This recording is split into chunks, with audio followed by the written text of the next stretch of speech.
讲到即摆疫苗的数量无啥够，每一档拢真宝贵。伫咧新德县德北卫生所的护理师为着无想要浪费任何一滴药剂，甲注射档换做较细支的，互本地敢若会当注1790人的疫苗，正是加注165位医护人员。护理人员专心抽疫苗药剂，准备替另外一位医护人员注射。这站因为疫苗数量有限，每一剂拢真宝贵。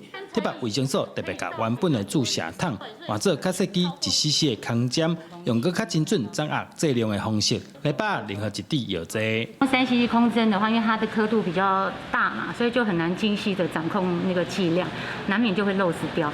这个1cc 的空针相对刻度就细。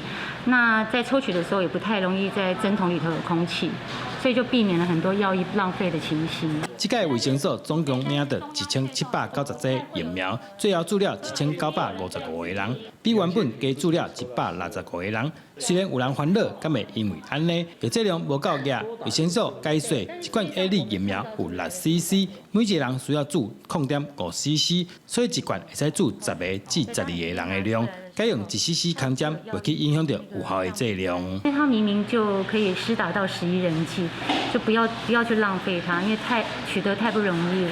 面对疫情，医护人员想尽办法，想要把疫苗发挥上大的效益，让更加多人会使较早注射疫苗。记者刘君豪，新竹报道。